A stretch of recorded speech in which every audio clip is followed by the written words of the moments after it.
Hello, and welcome to Ending Physician Overwhelm. I'm your host, Dr. Megan Mello. I'm a family and obesity medicine physician, as well as a certified life coach for physicians. In this podcast, we talk about how the learned habits of people-pleasing, perfectionism, and a lack of boundaries show up in our lives and how they contribute to burnout, exhaustion, and overwhelm. The healthcare system is broken, my friends, but let's not wait for it to be fixed in order to feel better.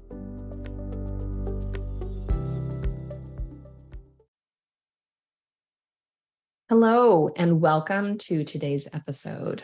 Today, we're going to be talking about self-confidence. I remember the first time that I heard someone talk about the difference between confidence and self-confidence. This was a group session in the first coaching experience I had, and it struck me pretty hard. Confidence comes from knowing that you can do something because you've done it before. Self-confidence, however, doesn't require that you've done something before. Instead, self-confidence is about knowing that you can handle it because you've handled challenges before, and regardless of the outcome, you trust yourself. It's interesting to consider this in the context of our training as physicians. Before you showed up for class on the first day of medical school, you were probably confident that you had done well in school before, but you may not have been self-confident because you may never have navigated the challenge of failure before. You may have wrestled with some big fears about what it would mean if you didn't graduate, or if you failed a class, or you had to repeat a year. And of course, yes, you have experienced failure before, right? You fell down a million times when you were learning how to walk, or maybe you didn't make the JV team, or you didn't get the lead role in the play. But as high achievers, you may have gotten to that point in your life without major setbacks, and therefore failing at something that big might have seemed potentially devastating to you. Maybe you worried that your life would be over, that kind of thing. And since high achievers have often developed the habit of perfectionism and harsh self-talk, there's a good chance that your self-confidence, the faith that you would be okay no matter what, because you would be there for yourself, is low and perhaps suffered as a result of training.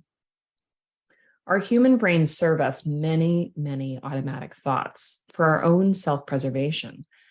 Fear, worry, and doubt are normal functions of our primitive brains that are offered up to us when we consider making a change or taking a risk. During early human history, we needed this to be safe.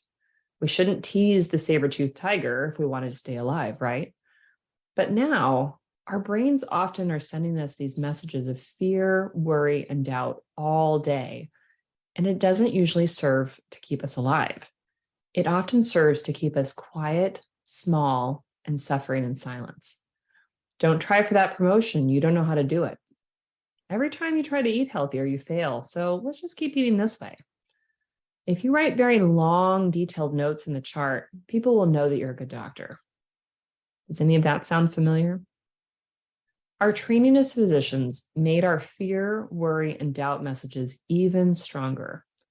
We learned to ignore our bodies, hunger, fatigue, emotional reactions to human suffering and injury, and to fear failure and humiliation above all else. Remember those rounds when you didn't want to be caught not being able to answer the questions?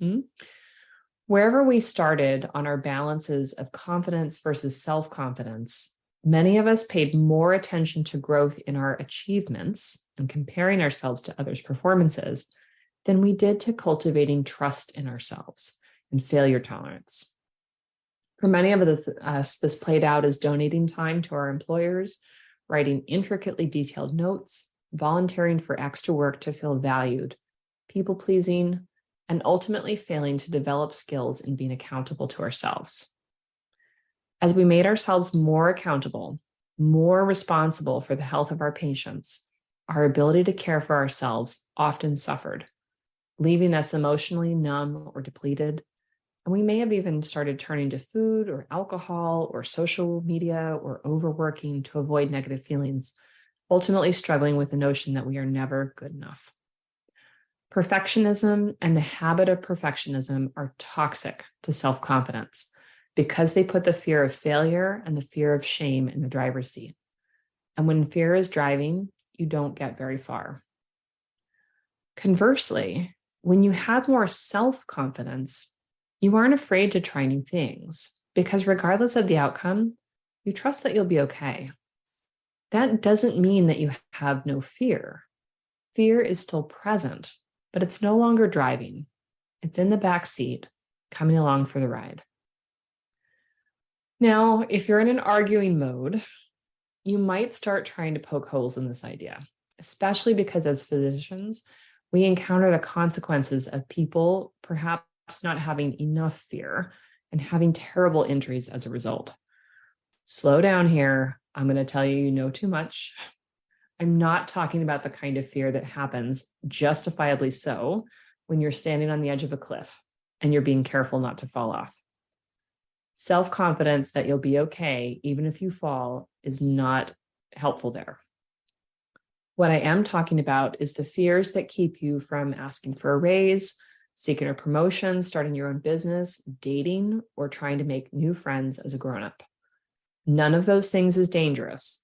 And yet, many of the physicians I talk to struggle with these things because they're afraid, deeply afraid to put themselves out there as though their safety is on the line.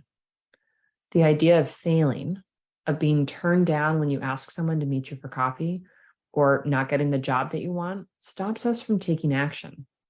It sounds silly, and yet I see this over and over again. So what's going on? First off, the increased visibility of everything is a problem for all of us. We've got social media projecting images of perfect lives, coupled with frequent scoring of our work in the form of quality metrics, patient satisfaction, and Google reviews. It's no wonder that anxiety rates have been soaring as we all compare and judge ourselves and others constantly. And since we don't control what gets put out into the ethos, many people are trying to stay under the radar, worried about negative feedback and unwanted attention, whether it comes from a legitimate source or not. And I'll note that people who leave scathing reviews are having a bad day, and it rarely started with you. But since our emotions drive our actions, someone having a bad day is more inclined to make it about you and leave you a public nastygram. The challenge here is not to get hooked by this. If you need a little help on this, I did an episode on this previously called Dealing with Negative Feedback, and you'll find the link in the show notes below. Sadly, when fear of negative feedback is holding us back from trying for something, it also is likely holding us back from being recognized for the awesome work that we are doing and from growing our own capacity. We become more withdrawn, afraid to exist, and afraid to be noticed. This is not benign. Humans need connection. But when you are in the space of being surrounded by humans, day in and day out, but withdrawn and disconnected, this is actually harmful to us. It's a poison accumulating slowly. And that leads me to problem number 2, staying stuck. Many of us have worked our way up the ladder, imagining that once we achieved our goals and became physicians, that life would get easier. But when we achieve anything, we might feel happy and relaxed for a bit, but once the shine wears off, we encounter new challenges, some internal, some external. This is called the arrival fallacy. External challenges come in the form of greater expectations for our performance and advancement. Internal challenges include developing better tolerance for navigating stressors and complications and distractions, and adjusting from the relative sprint pace of training into the marathon pace of practice. And because no path in life is without bad outcomes or challenges, we run into problems like all the other humans. And without the self-confidence to navigate bad outcomes, including failures, people start cutting back, withdrawing socially and professionally, narrowing their scope to prevent further failure, even if the outcome was not their fault. Shame and fear are running the show. And without a habit of self-compassion and reaching out for support, we can suffer tremendously alone.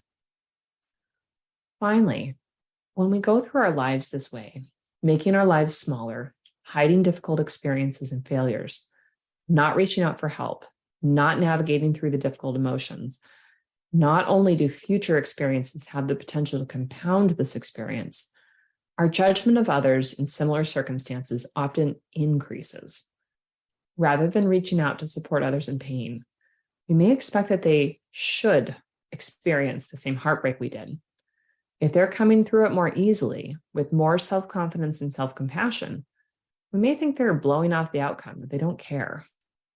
We likely won't reach out and offer our support either if we do see them suffering, because that may lead us to admit our own experiences with failure. And shame and fear do not like to be named. They do not like to be discussed.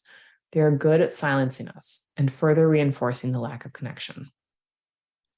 It doesn't have to be this way.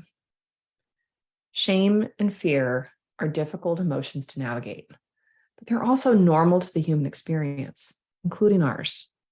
When we choose to recognize their presence, saying something to yourself like, I'm feeling shame right now, and to get curious about where it comes from, such as, I'm thinking that I should never make mistakes. I think that my patients should never have bad outcomes. I think this is my fault. Thoughts like that. When we get curious about what those thoughts are, we learn that shame is not fatal. It just sucks to feel it. But when we recognize we are in shame, Brené Brown teaches us that to reach out to someone we trust and talk about it is part of the healing process. Let that person know that you don't need them to fix it. We're just in it right now. We're experiencing shame, and it hurts. And can they just listen and support us? This process, naming the difficult emotion, getting curious about it, and reaching out to someone teaches our body and our brain that we can handle tough emotions, building our self-confidence. It teaches us that we've got our own back, even in difficult situations. These are learnable skills, but they're not ones that we were taught in medical school. Imagine what happens in your life if you know that you can handle difficult circumstances, rather than moving through life avoiding all risk, avoiding situations where you might fail, choosing to stay small. If you had self-confidence, what would you do? For many, this feels like a big what if, because it can feel far away. But imagine that you try for that promotion, that you aren't afraid to endorse yourself for the role because you know that even if you don't get it, you're going to be fine. You aren't afraid to tell someone that you'd like to get to know them better, because if you get rejected, it isn't the end of the world. It's an uncomfortable emotion that you can handle. Who knows? You may even decide to open up your own business, be it a clinic or a side hustle. Start working for yourself. When you're not afraid to fail, you can embrace challenges that help you to grow. Self-confidence doesn't mean that you always succeed or that you always know exactly what to do. It's about trusting yourself to figure it out, to navigate challenges, and to know that you have your own back. You're not going to dissolve into a puddle of self-hatred and shame, and you shouldn't have done that. You're going to be kind to yourself. It doesn't prevent us from having difficult emotions, but it inherently requires that we trust our ability to recognize our emotions and process them rather than being a victim of them. And rebuilding trust in ourselves is invaluable. It's literally the skill that can take you places that you want to go. Thank you for listening today. I hope that you have found this helpful, and I'll catch you next week. Bye-bye for now.